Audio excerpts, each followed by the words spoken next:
Hello बच्चों, आइए इस प्रश्न को देखते हैं। प्रकाश के रेटिना पर टकराने से तंत्रिकीय आवेग उत्पन्न होते हैं। निम्न में से कौन सा विकल्प सही रूप से प्रकाश के पथ को दर्शाता है? तो यहाँ पे हमसे प्रश्न बोल रहा है कि जो प्रकाश है वो जब रेटिना पे टकराता है तो उससे तंत्रिकीय आवेग जो है वो उत्पन्न होते हैं। तो इनमें से कौन सा विकल्प जो है वो सही रूप से प्रकाश के पथ को जो है वो यहाँ पे दर्शाता है? तो यहाँ पे हम सबसे पहले जो है इस प्रश्न की मुख्य अवधारणा यहाँ पे लिख लेंगे।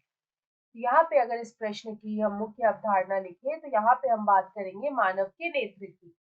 यहाँ पे हम बोल सकते हैं मानव का नेत्र। तो यहाँ पे जो मानव का नेत्र होता है उसी का यहाँ पे एक भाग होता है जिसको हम बोलते हैं रेटिना। यहाँ पे अगर हम देखें तो हमारा जो रेटिना होता है उस पर क्या होता है, तो यहाँ पे जो प्रकाश का फोकस जो है वो यहाँ पे रेटिना पे होता है। तो यहाँ पे हम बोल सकते हैं कि प्रकाश का जो फोकस है वो यहाँ पे होता है।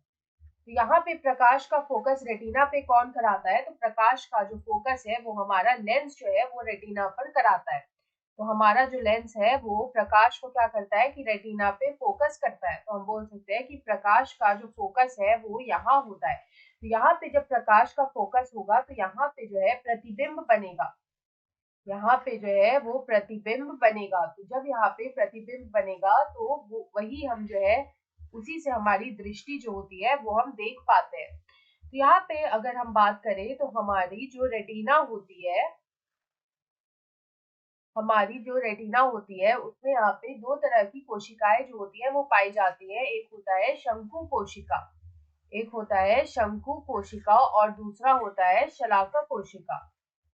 दूसरा जो होता है वो शलाका कोशिका। तो ये दोनों ही जो कोशिकाएं हैं वो हमारे रेटिना में पाई जाती हैं, वो हमारे रेटिना में पाई जाती हैं। तो यहाँ पे जो शलाका कोशिकाएं होती हैं इसमें दो अवयव होते हैं, एक होता है ऑप्सिन और दूसरा होता है विटामिन ए का एक एल्डिहाइड होता है जिसको हम बोलते हैं रेटिनल। तो यहाँ पे हम बोल सकते हैं कि जो शलाका कोशिका है इसमें क्या पाया जाएगा, इसमें हमारा पाया जाता है ऑप्सिन। इसमें हमारा पाया जाएगा ऑप्सिन और ऑप्सिन के अलावा यहाँ पे पाया जाएगा रेटिनाल। यहाँ पे ऑप्सिन पाया जाएगा और यहाँ पे रेटिनाल जो है वो यहाँ पे मिलता है।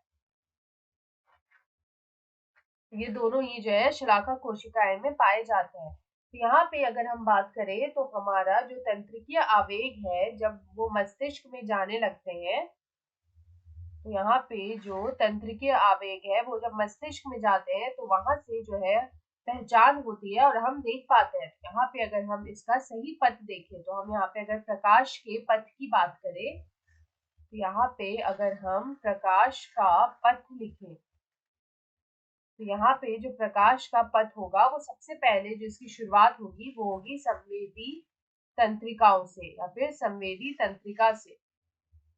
तो यहाँ पे सबसे पहले होगा संवेदी तंत्रिका, उसके बाद संवेदी तंत्रिका के बाद जो दूसरा आएगा वो आएगा गैंग्लियोनिक कोशिका, वो आएगा गैंग्लियोनिक कोशिका।